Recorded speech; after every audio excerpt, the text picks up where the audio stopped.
일 차장님은 12월 3일 날 비상계엄이 있는 날 한 20시경에 전화를 대통령이 전화가 올 테니까 전화 대기하라는 거 누구로부터 받았습니까? 처음에 대통령께서 전화를 하라고 하는 지시를 제 보좌관으로부터 받았습니다. 아, 전화를 대통령한테 하라고? 예, 그럼 그런 지시가 있었다. 몇 대통령께서 시쯤? 전화를 하라고 하신다라는 지시를 전달받았습니다. 그러면은 몇 시쯤 그걸 받았죠? 예, 한 8시 좀 넘어서인데 제가 저녁 8시 22분에 대통령께 전화를 드렸습니다. 아, 먼저 전화를 드렸어요? 예, 8시 그 22분에? 지시를 받고 네. 제가 전화를 먼저 드렸습니다. 그럼 그 대통령이 뭐라고 얘기를 했습니까? 무슨 보고를 했죠? 요지는 한두 시간 후에 중요하게 전달할 사항이 있으니 통신 축선에 대기하라는 지시였습니다. 아, 통신 숙선에 대기해라. 그렇습니다. 내용은 얘기 안 하고요. 예, 그 내용은 아마 그 중요한 얘기가 있는데 한두 시간 이후에 얘기하겠다라는 말씀으로 이해했습니다. 아, 그리고 나서 그러면은 뭘로 유추했습니까? 사실 그때는 특별하게 유추할 수 있는 근거가 없었습니다. 그래서 그 다음에 다시 대통령한테 전화가 온 시간이 언제입니까? 8시 22분에 통화를 한 이후에 대통령께서 대기하라고 한 말씀이셨기 때문에 국정원 청사로 돌아가서 직무실에서 대기하고 있었습니다. 그리고 대기하고 있는 중에 10시 23분에 비상계엄이 일어난 부분을 TV로 보고 그 위에 한 30분 정도가 지난 10시 53분 정도에 대통령께서 전화를 주셨습니다. 그때는 대통령이 일 차장한테 전화를 먼저 했다.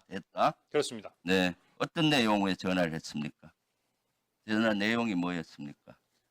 첫 번째는 비상계엄을 발표한 사실을 확인했는가 하는 부분이고 두 번째는 아까 윤건영 의원님께서 질문했던 내용과 동일합니다. 중요한 요지는 그 방첩사령부를 적극 지원하라는 부분이 이어졌습니다. 방첩사를 적극 지원하다. 그리고 또 있었잖아요. 뭐 잘 지원하면은 예산도 주고 수사권도 주겠다. 뭐 이런 얘기. 아니 그런 말씀은 아니셨고요. 네. 풀 텍스트를 직설화법으로 원하신다면 그대로 말씀드리겠습니다.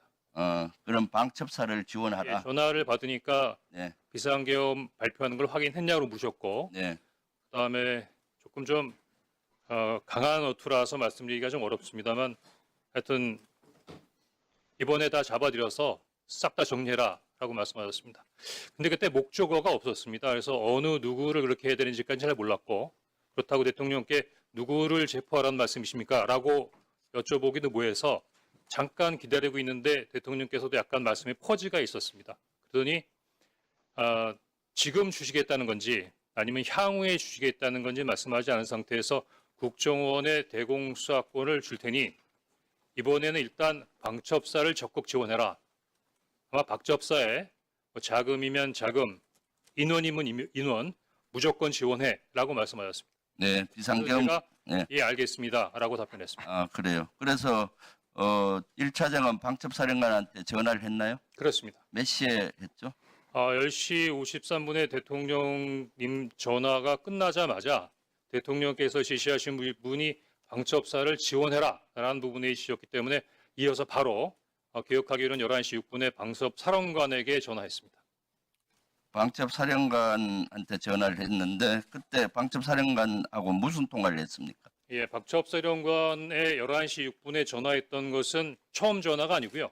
10시 23분 비상계엄이 발표되는 걸 보고 바로 제가 방첩사령관한테 전화를 한 적이 있었습니다. 왜냐하면 10시 23분에 TV를 통해서 방송을 통해서 비상계엄이 발령되는 걸 보고 당시 굉장히 많이 당황했었는데 비상계엄이 발효된 것보다도 더 당황스러웠던 것은 당시로서는 국정원이 비상사항과 관련된 부분에 대해 정보 보호를 전혀 갖고 있지 않았습니다. 따라서 국정원이 그래도 국가의 핵심 정보기관인데 비상사항이라는 부분에 대해 정보 판단이 전혀 이루어지지 않은 상태에서 어떻게 비상계엄이 발효됐는가 국정원이 뭔가 그때 방첩사령관 뭐라 했습니까? 좀 예. 짧게 해주세요. 네. 그래서 방첩사령관한테 확인하기 위해서 전화했습니다. 네. 그랬더니 방첩사령관이 저희들도 잘 모르고 있는 상황입니다. 오케이. 위에서 시키는 대로 하고 있습니다라고 답변을 했고 그런 상태에서 대통령께서 전화를 받은 다음에 방첩사령관에게 전화했습니다. 그러니까 마찬가지로 계속 머뭇머뭇해서 제가 어떻게 된 거야? 라고 얘기했더니 계속 이야기를 안 하길래 부위께서 전화하셨어. 대통령께서 너희들을 도와주래. 라고 이야기를 했더니 그 이후에 아마 정보위에서 말씀하신 그 관련된 내용들을 저한테 얘기했던 겁니다. 그러니까 여러 명 정치인 체포해라 이재명 포함해서 그렇습니다. 몇 명 정도 체포하라 했죠?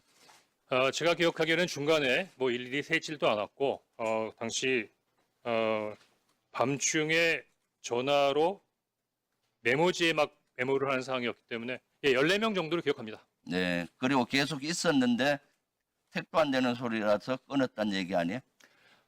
그냥 끊지는 않았고요. 물론 뭐 속으로는 그런 생각을 했지만 대통령이 지시고 방첩사령관이 얘기하는 부분에 대해서 특별한 반응을 보일 수 없었고 마지막엔 그래서 어떻게? 라고 물었습니다. 뜻은 너가 원하는 대로 한다면 그럼 어떻게 하면 좋아? 그랬더니 저에게 직접 전화 주십시오. 이렇게 얘기했고 알았어 하고 전화를 끊었습니다. 그래서 그것을 어떻게 조치했나요? 구체적으로 말씀해 주십시오.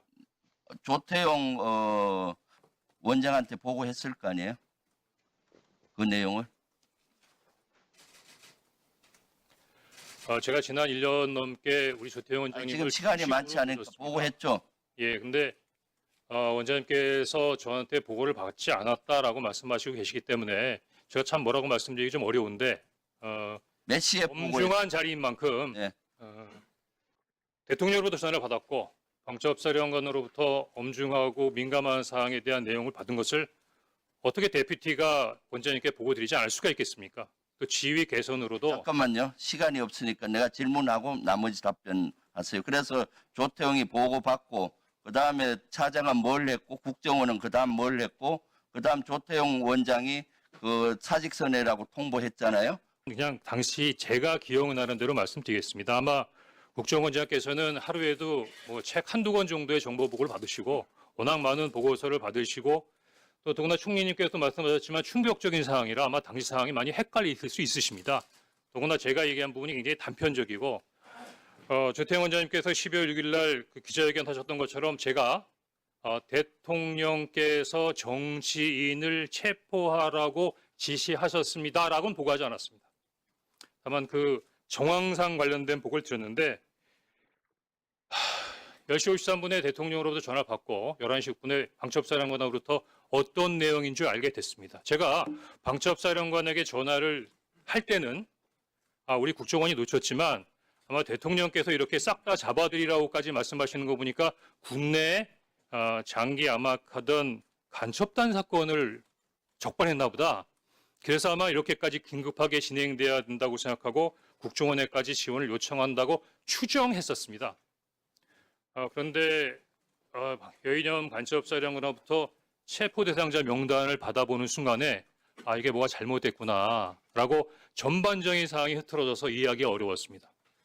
더구나 11시 6분에 방첩사령관하고 통화한 다음에 11시 30분에는 그 원장님께서 지시하셔서 원장님 직무실에서 긴급 정무직 회의가 열립니다.